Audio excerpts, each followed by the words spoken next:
Hello, everyone. Look who my guest is. I have John Brotherton here. And I just learned that John, he knew where I was, where I live. You saw right away. You I could guessed it was tell New Jersey. the second you opened your mouth. Oh, that's great. You have a connection in Jersey, don't you? Well, I married a Jersey girl. I am a Yeah. proud husband of a wonderful Jersey girl. So Nice. I love it out there. I'd never been before I was with her, and she showed me the way. But I love it. We go to the Jersey Shore every summer. Not the MTV Jersey Shore, but Yes. The much right more quaint. place. I love it. I absolutely love it. Oh, cool. So before we dive into your wonderful Christmas movie, I mean, you should see. I don't know if you go on social media, but all over social media, there's all kinds of cool things, and they totally appreciated the whole theme of the movie. But before we get into that, let's just talk about you and all the Okay. cool things that you've been doing and your career. I think it's so cool that you were in Fuller House and then you Mhm. show up with Candace in a Christmas movie last year. So Yeah. how did that happen? Well, speaking of the Jersey Shore, I Uh-huh. was sitting on the water, and my phone rings, and it was Candace, and she says, "What are you doing in about 2 months?" And I was like, I don't know what's going on." And she goes, "Okay, so I have this crazy idea. I have this script that we've been writing, and I have you in mind, and I think we want to, feed the fan base that was Team Matt, so to speak." Mhm. And we had talked about it a long time ago, because she'd always been doing these Hallmark movies. So like many years ago, she kind of threw it out there. She was like, "We should do a Hallmark movie together." And I was like, "Yeah." And then we never talked about it again for like years. And then she called me this day and said, "I have this great script," which she forwarded me, and I loved it right away. And it was awesome because we got to play exes, which we at that point had done for a few years. Oh, yeah. And we just enjoyed the comic banter between us. So we had a blast. It was great, and it was kind of my re-entry into the Hallmark world, which has been wonderful. The fans are just amazing. Now you say re-entry. So what was it before that? What was So it? about 10 years ago, I did a movie, Help for the Holidays, me and Summer Glau. It was in 2012, I believe. And it was, which a lot of people think that I just got into the Hallmark world. And No, no. I'm kind of like, it's actually my third movie.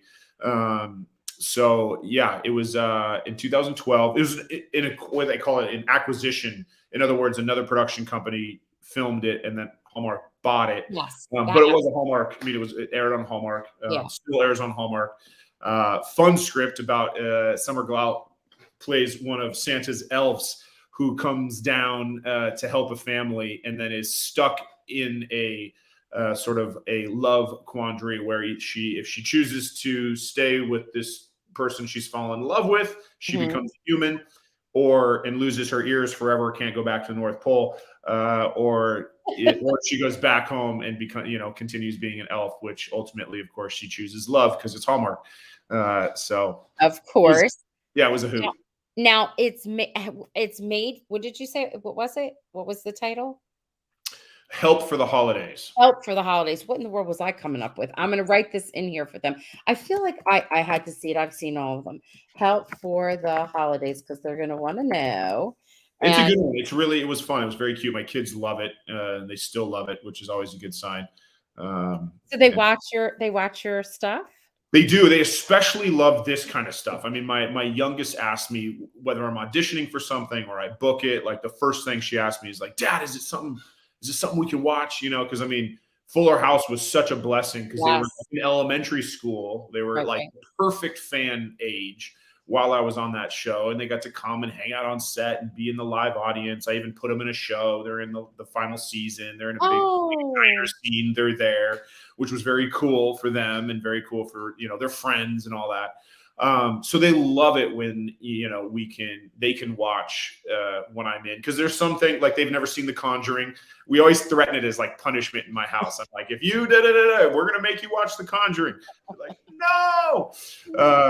So it's yeah, they love it. Like, in fact, the other night for the premiere of Lights Camera Christmas, we were at a family's friend's house that the kids are all friends. So there's a bunch of kids roaming around and a bunch of parents sitting around, having margaritas and enjoying it together as a family. Like it Yes, was really yes, cool. It was really fun which that is everybody could share it.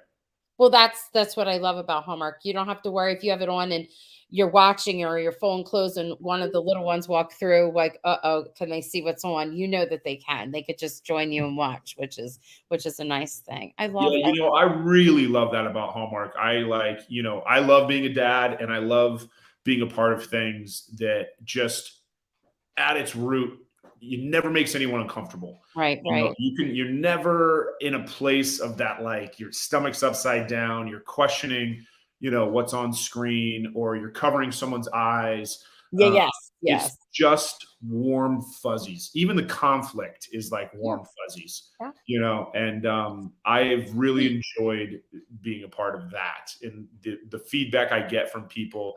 I mean, this is like a story that touched my heart. I recently received a message from someone who was with their sister who was in stage 4 cancer in the hospital in a hospice situation, Yeah, and they yeah. just said all she wanted to do was watch Hallmark movies, and it was this message saying in her final hours we sat there and held hands and watched the Christmas contest. And I Mhm. mean, I literally like broke down, but like the reality is the gift that Hallmark gives to these people, it's just there's a sense of peace that Mhm. comes along with every movie. You just know it's a feel good. It's like putting a Yep, cozy blanket on, and yep. I'm so grateful to be part of that. No, and even though it has happy endings, there's still a really nice story that's told. Yeah, What's funny is sometimes when they do a part 2 and you learn that, oh, the couple had some trouble in between part 1 and 2, people get mad. "What do you mean? You promised us that didn't happen." And of course it works out again, but it's funny because then they're like, "What? No, no." They get upset by that. Um, totally. what Well, the about setups are always it's always like a divorcee or a uh-huh, widow. Like it's uh-huh. like the past is dark, but just Yes. not this part of it we're showing the audience. Yeah, yeah, yeah, yeah. Before even getting into the movie again, tell us about some of your stuff like outside of Hallmark, something that stands out that you would like us to know about that maybe if we haven't seen it, we'll go research it. You talked a little bit about Fuller House, which we loved, but what else? Yeah, I mean, listen, I've been blessed to do all kinds of fun stuff along the way. Getting to do fun action movies like Furious 7 or thrillers like The Conjuring. Yes. I did a really fun action movie called Precious Cargo with Mark Paul Gosselaar and Claire Forlani and Bruce Willis, Uh-huh. which was a ton of fun. And so sometimes these indie projects that a lot of people don't see or you see on the airplane or you see on demand, I did one recently called The Undertaker's Wife with Shannon Sossaman. It's not out yet. It will be coming out. Oh, That's like a psychological thriller, totally opposite of Hallmark, very dark and like. But I like to, as an actor, I like to mix it up in that regard. And then outside of acting, like a passion project that I filmed today, I host a fantasy football podcast for charity, and with some of my buddies, I where we saw that. Yeah. thank you. Yeah. Yeah. So and we get celebrity friends in a league. We raise money for charity. Andrea Barber, Kimmy Gibbler from Fuller House won Yes. last year, so we got to present her with a big old check that she got to give to her charity. Uh, Oh, so we're back at it this year, having a ball, and it's a good way because look, I love football, I love fantasy football, and it's a good way for us to put all that to a good cause. Me and my friends. We raise a little money. We have a little fun. We always eat food on the show, cook something, make I a fun cocktail. it's like clever. Who came up with that? Like that's a really clever and fun thing to do. Well, in fact, it was me and one of my best friends, Jay Hayden, who's now on Station 19. He plays Travis Montgomery on the ABC hit Station 19. We were bouncers together years ago when we both first moved to LA. So we were like starving artists sitting outside a club, and we weren't the big bruising muscles. We were more like the guys that would talk you out of anything. So I think we were effective bouncers. We would just try to make everybody laugh, and we might have been flirting with a girl or two and making buddies, but we became good friends watching football 20 years ago. Right, And then right. we started a fantasy league together, and we've been in a fantasy league now for many, many years. And so randomly through the years, like in the backyard barbecues, we were like, dude, we need to turn this into something that Yeah. you know, because we're always surrounded with food and friends and family and like a good time. And most fantasy football shows are all kind of just statistic driven. Yeah. It's all like stat heads, which is great. Like I listen to some of them. But I wanted to turn it into something that anybody could watch. We call it guilt-free fantasy football. That if like, you know, your partner who doesn't necessarily play fantasy could turn it on and get a laugh and Yeah, yeah, enjoy yeah. making a drink, and we talk a little pop culture, and we just try to have a hoot with it. Plus, it's an excuse for me to put my my passion of following football and silly stats to some kind of productive, good use. Well, Try to that call it a job. it's sort of like a little dream job kind of thing that It's you a total passion project. I mean, we have Yeah. such a hoot doing it, but it's continued to grow and has turned into a real gig, and so very, very proud of it. Actually, it's been a lot of fun. That's nice. Thank you for sharing it because I don't know that everybody knew about it. I saw it. I don't know. I don't. There's something you must have had like on your Instagram account or Yeah, something. I usually throw it in my stories or Yeah. I'll post. It's the link in my bio, so anyone can check out the link in my bio. We air on Altered TV, which can be found all over the world, but you know it airs like weekly on the show or on their network, but then it's on demand, so Right. anybody can click on the episodes and watch it. Yeah, I bet they're going to. They're going to do it right. As soon as we're done, they're going to go click and go look. I love that. I love that. Now, let's see. This is a good segue to get into Lights, Camera, Christmas. So, Oh, Debbie, Deb, thank you. she said that Hallmark is knocking it out of the park this year. They have some really fun. I love their stories last year. They have. I loved when they did Christmas in July. Like those, I thought, oh, if they're going to be, they premiered three new. I said, oh, it's going to be good this year. So, this movie was funny to me because one of my friends said to me, "I hope that they make fun of making a Christmas movie." And there you are with the wink. Like I love that when your character's winking and the camera is so cute. So, how did you know when you got the script that it would be sort of satirical? Did you know that like ahead of Yeah, time? well, you know what's funny? So I get the call. I said, you know, from my agent that you know this is all the behind the scenes stuff. Uh-huh. That's like, hey, Hallmark's got a movie for you, and you got an offer coming through, and so I'll forward you the script. I said, great, wonderful. I've had a great experience with in the past.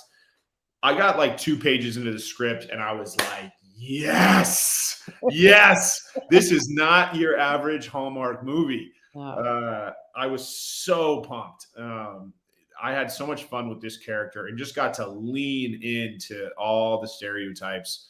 And fully just, I thought the script was just really well written, not just a clever idea, but also really well written. Unfortunately, there was like probably a whole nother half hour of the movie that we had to cut out. There was so oh, much good stuff. The first cut was, I think, a half hour longer, but that's the nature of the beast because you have to yeah. cut it out exactly for TV movies. But I knew right away. I was like, this one's going to be good. And I get to like, you know, use all the tools in the toolbox. I love the rom-com thing. I think rom-coms provide, you know, I know they're not traditional dramas, but in fact, I think rom-coms provide even deeper drama because when you follow a laugh with something that hits your gut, there's Yes. nothing like it, you know? Yes. And so to take someone on that journey where it starts light and fun and they laugh and maybe they don't like you at first, but then you try to win them over as the script goes Yes. on. Yes. By the end, if you can get them in there and draw them in and then take their precious heart for a ride, it's so fun. That's the best part of being an actor. It really is. And Kimberly Kim, she's Holy moly. isn't she amazing? She is. I can't even. There's not enough words. I hadn't worked with her before. I didn't know her. I've never met her. So it was total same with her and me, like total clean slate. Mhm. And I didn't know what to expect. It was just like, but everyone had told me they're like, you're gonna like Kimberly. You're really gonna like Kimberly. I she blew me away. She absolutely blew me away. I was so shocked. She's one of the deepest actors I've worked with. She's one of the most like emotionally available actors. She can kill you with the emotion, but then we would do like improv scenes where we would just riff and have fun and Right. make each other laugh. And she plays like she goes toe for toe with you. It's like a sparring partner. And she's tall, which I'm not used to, which I Yes. love. I Yes. actually looked eye to eye with her. Yeah. I just can't. I think the world of her. I mean, she's honestly one of the most talented people I've ever worked with. I love that every time she's on, she's different, something different. And she's like the best crier. She's the Dude, best crier when she it is is. I know. It's all right there for her. And her It's voice, like, it's in her voice, and I'm like, "Oh, she's so good at it." and she does it so real, Yeah, like yeah, she's not forcing tears. She does it from a real place of vulnerability. Like, she brought tears to my eyes in a scene that was so natural. It wasn't like, often as actors, we're sort of like conjuring up sure, emotion. sure. I just had to listen to her. I know. And the scene where she says to me, I'll remember that the next time a movie star comes to town. Yes. I can't, the camera was even on me. And it was probably some of the best work I've ever done without even trying, because it was like Yeah. she had such a real effect on me. And I was like, holy moly, girl, you are knocking this out of the park. So I'm just so grateful for her and what she gave to It that was film. good. You 2 had good chemistry. I was rooting for you. There were some things that I thought were so cool and unique, not to give it away for anyone that has not seen it, and they will be able to because it does repeat. It will I be think it's on on tonight at like 10 o'clock, if I'm not yeah, mistaken. yes, you are correct. So we'll be done in time for our people to see Okay. it. So, I loved the whole and whoever did this did a good job of how they had you sitting in the chairs, Yes. sitting your movie chat, like, the real deal, and how they weaved it in back and forth with the flashbacks. Like, I didn't get lost, and they did a good job. It was seamless. Whoever was in charge of that, that was really cool. And that was different, totally Yeah, different. well, a few things. The writer, first of all, wrote a fantastic script. I have to get so much credit to David Weaver, our director. He was so talented. Like, he fully understands how to turn a nickel into a dollar. Like, Yeah, he made it look so much bigger than, these budgets are limited. sure. They're not big, studio giant $20 million budgets. Mhm. And he made it look a lot bigger, and I was just so impressed. He's just such a knowledgeable guy. On set, I just picked his brain constantly. He just understands Yeah, filmmaking. that's He yeah. understands how to tell a story. He's so good with composition and lens choice, and camera movement. And then, to your point, going back and forth between the flashbacks to the premiere lended itself to having commercials, which often the commercials break the tension in these movies, and you're Yes, like, dang it, but in a weird way, it made them okay, because like the yes. tension naturally goes away, but then you'd come back and we'd be at the premiere again. So it's like a fresh start. And I think it actually worked really well for a TV movie, which is a different beast because of your commercial breaks. Yes, that's true. And actually, it's funny you say that because someone was saying to me just recently, is it my TV or is the same thing they called me up? Is the same thing happening to you? Like, I feel like there was more going on and then the show was kind of like cut off and for the commercial and that came back. Are we missing stuff? I said, mine is doing that too. So what you're saying is correct. Like how the break for what they had it set up made it work. And we didn't Mhm. miss anything. Right. Um, the set itself was it in a small town? Like, where was the set? Where were you when you were filming? The actual filming location, Yes. we're in Yeah, Vancouver, BC. you were. Okay. But we're in the rural parts of the street that you see Oh, throughout it yeah. is a actual like back lot set. So Oh, that's okay. all, that was all movie The set. magic. Yeah. Okay. But the store was a real store. That's what I was wondering because it looked like it was. Yeah. Yeah, it was a real store. I forget what exactly it was, some sort of boutique. And Yeah, so there was a combination. The house was a real house, things like that. We shot in someone's home, and but for the most part, it was like rural parts of Vancouver, BC. Because I was like, I wonder if they went to a small town movie and pretended like it was a small town movie in a small then you're get a little cuckoo over there. I enjoyed when you took her out on the date, and it Yes. was a fake date where they did the snow and you ordered in the pizza, and then you danced by the tree, and everybody was like, "Oh, look at that, I mean, I won't call you David. Sorry, That's John right. has moves." And I'm like, "Oh my gosh!" It was what they were putting out on Twitter. It was cute. The whole thing Oh, that and then you fall into fake snow. Like what is the fake snow? People have told me so many different things. What is the fake snow made out of? Do you even know? Well, it totally varies. So Okay. the stuff that they shoot in the air that like you see land on her nose and Yes. stuff, that is like a foam that like kind of goes away. It's like Okay. kind We've of heard like of a that. soap, but not a Yes. soap. Yes. The stuff on the ground is like shredded plastic and like sponge. Like there's kind of a combination of a few things. I've also heard they'll throw. They didn't in this situation, but like instant mashed potatoes, like that kind of fake. Uh, Oh, so I think it really depends on what you are. But the stuff that we were laying in yeah. is very much like a shredded. It's almost like if you took a kitchen garbage bag and like Interesting. shredded it up, and then took you know yeah, like essentially it's like that, like it's that kind of plasticky and just like totally shredded up. Which in fact we had a Kim and I have a good laugh because in one of the scenes she got me good. She threw it in my face as you know Yeah.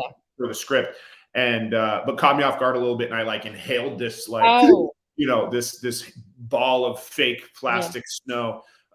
So there was let's just say there was a bit of a medical attention Oh my because all of a gosh. sudden I had plastic stuck in my throat, and Not listen, not to make this about me, but they're in Atlantic City, there's a casino where they had like fake snow would come down and whatnot. I was so excited to go.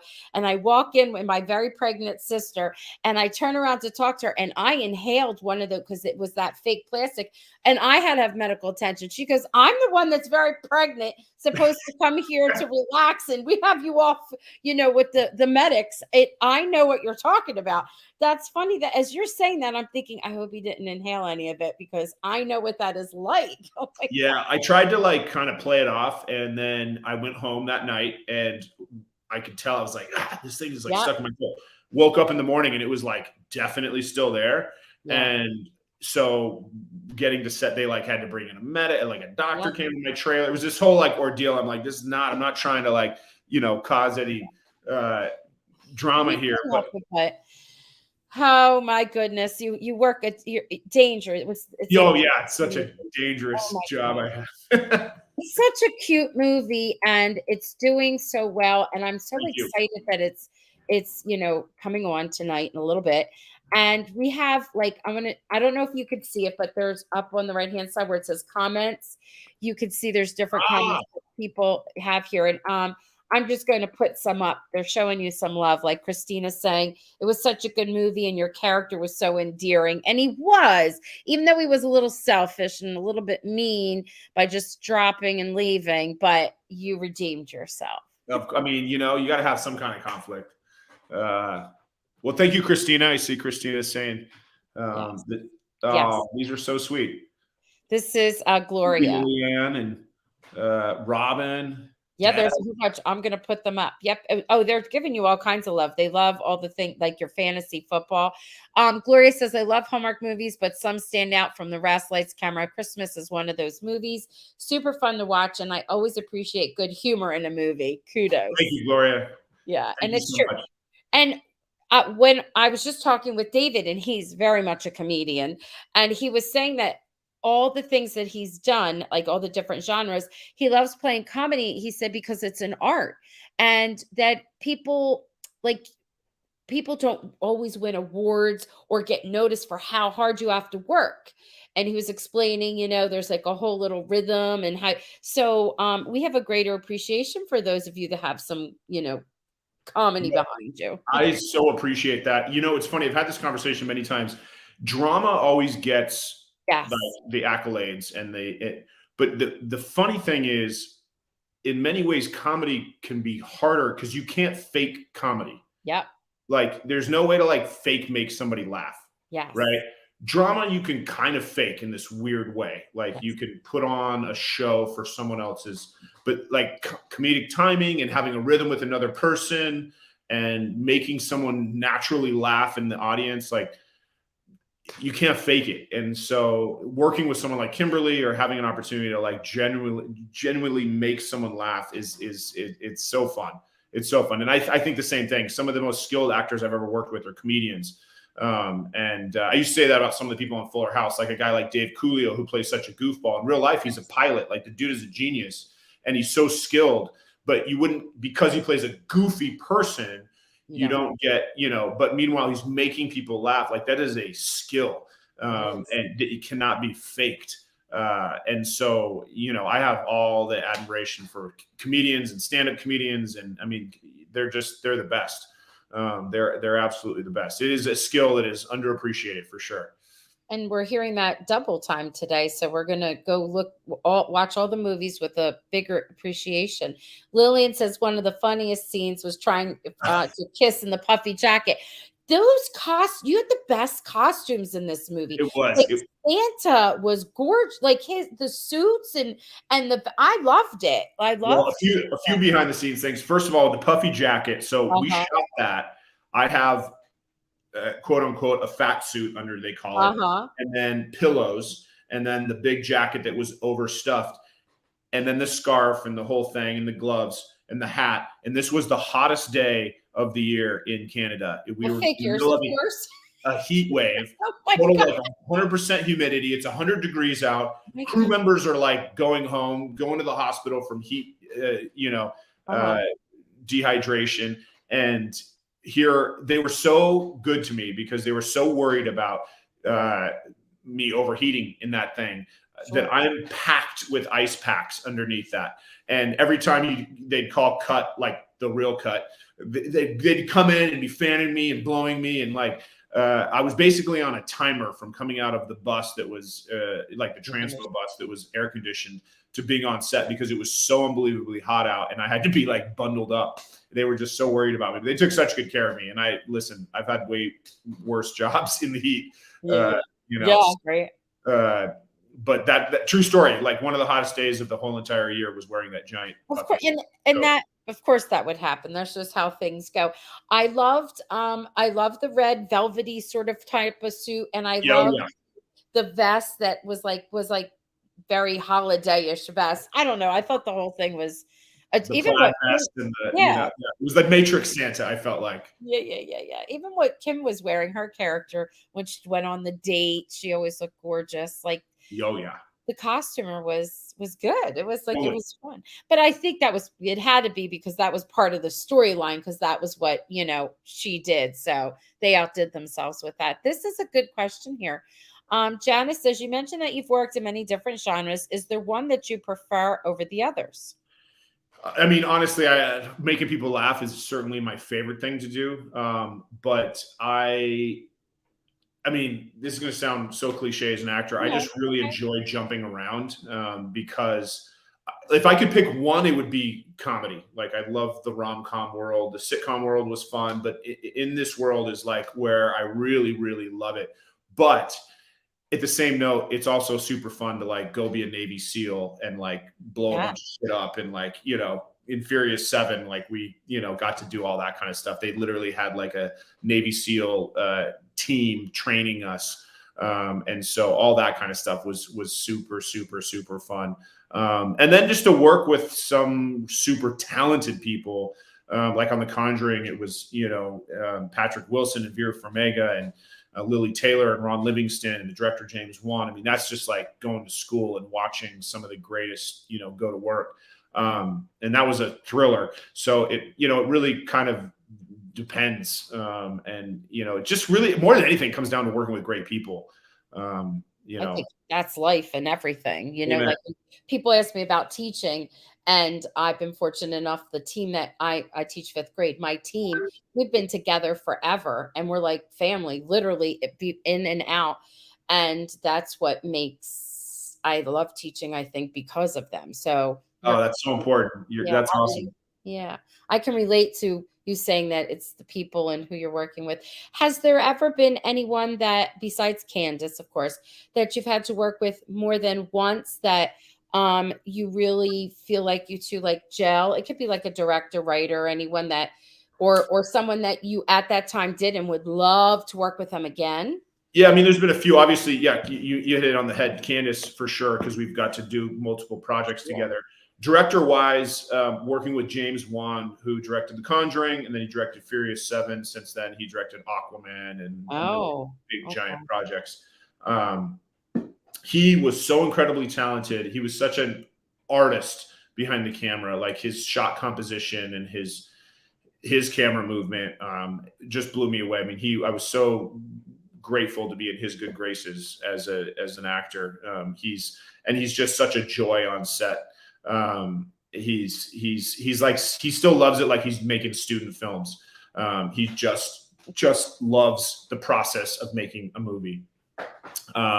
So he was incredible.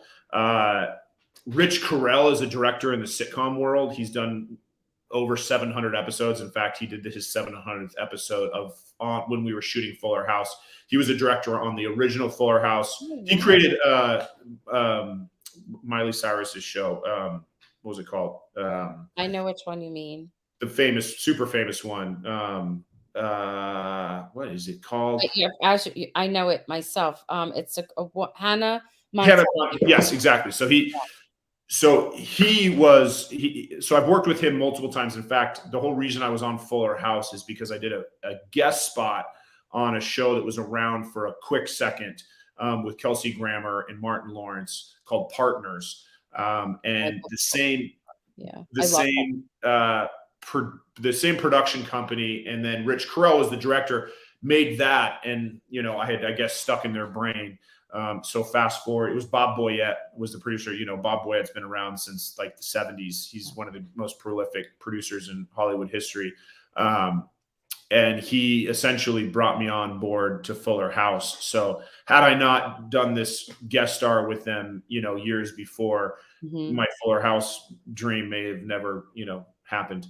So I love that. There's that's cool. Do you ever like aspire to do something outside of acting, but in the film industry, movie? What are you thinking? Yeah, I love getting behind the camera. So again, I'm always the actor on set that's in the director's ear. I'm constantly in communication with the camera department. What is the lens? What's the shot? What's the size? How close are you? How wide are you? Are you inside of me? Is it a 2-shot or is it dirty? The whole process, the geometry of the edit is something that I just have a love for and such a passion for. I hope to get behind the camera more. And I've dabbled in directing in the past, and right now I'm doing what I can to put myself in a position to do that again.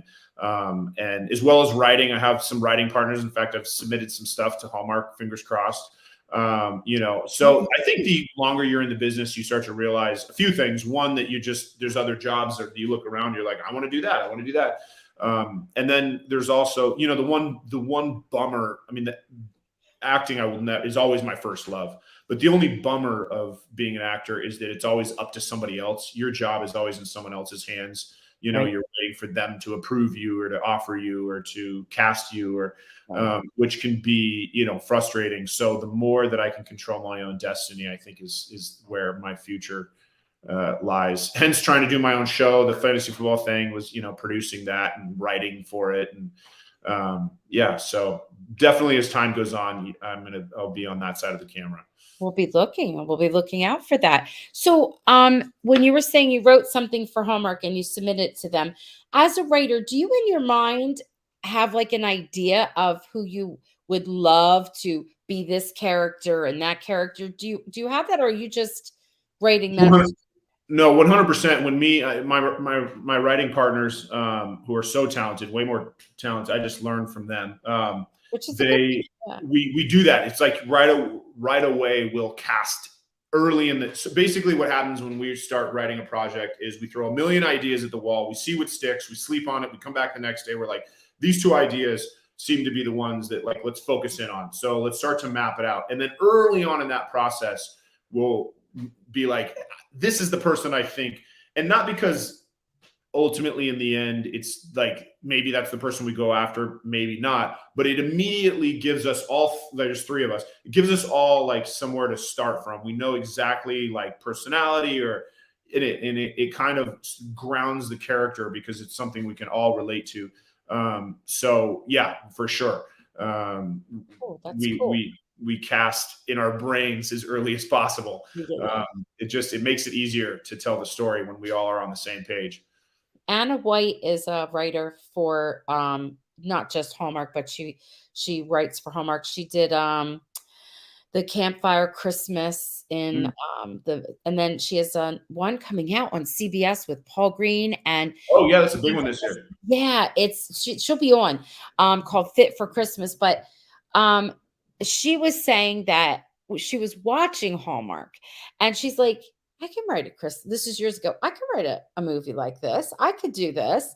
And then she was going through her whole process of how she thinks and comes up with ideas in the back of her mind. And I'm a writer too, but not screenwriter. And I I do the same thing. Like I'll think of someone like in my mind just so it helps me make them come alive because they're only words on a page. So Totally.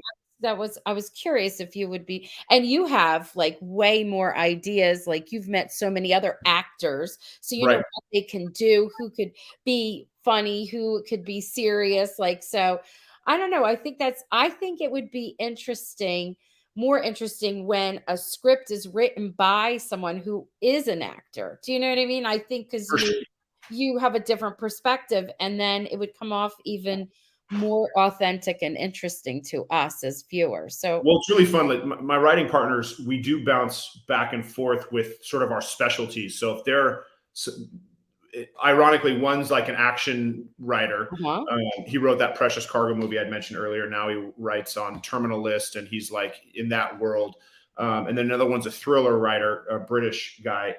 But we'll go back and forth with like, well, in moments of trying to figure something out, they'll ask me, okay, so as an actor, would you want X, Y, and Z to happen? Or, I'll ask them, like in this situation, this story arc, do we need, to do A, B, and C? So there's definitely a give and take, and we use each other's sort of specialties and expertise to map the story out for sure. I know. We're looking forward to that. There's just a few more little things over here. Let's see. Robin saying such a great diverse career. They're showing you some love. Thank you for sharing. Are you working on any new movies currently? Oh yeah, like right now. You don't have to share and tell us, but is there something that's going on right now Well, I'm or not on set working right now. I can tell you the one movie that I've completed that hasn't come out yet is that oh, Undertaker's Wife, the one that I mentioned earlier. I'm going to Um, put that right now in the chat. The uh, Undertakers. Wait a minute, with Now, apostrophe. like I mentioned, I'll warn you up front, definitely not a Hallmark movie. So maybe, a different Okay. audience, but as an actor, it was so fun to do. Much, much darker, much, very different. But that's, part of the journey as, an actor is to do a little bit of everything. That's all right. We like that. I mean, I like that. Um, where would we be able to see The Undertaker's Wife? Do you I'm know? told by production it's going to be on Netflix, but Oh, no. until it's all said and Yeah, done, yeah, or it'll probably go on demand first because what they do is they like people to yeah. pay for it first, Sure. That's and okay. then they ship it off to a streaming service. So I will, yeah. We'll be Well, on the lookout for that. I'm at the mercy of production. We'll see. We know. We Um, get it. We get it. Deb says, I love hearing behind the scenes information. I know. We love it. Love it. Love it. Well, this has been so nice. Thank you for taking the time to chat with us. Thank you, Roxanne. You're welcome. And well, you'll have to come back. We'll have to talk about some of these other movies that are coming out. I love it. I would love that. I'd be honored. Now we still have time. We've got like about a half hour for maybe 20 minutes. We can go get a drink, get in comfy, close the pornography in it, and we can watch your movie again. Oh, there we go. There we go.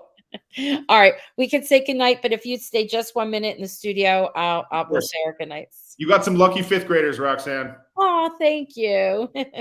All right, everyone. Good night. Have a good night. Thanks for tuning in. Bye.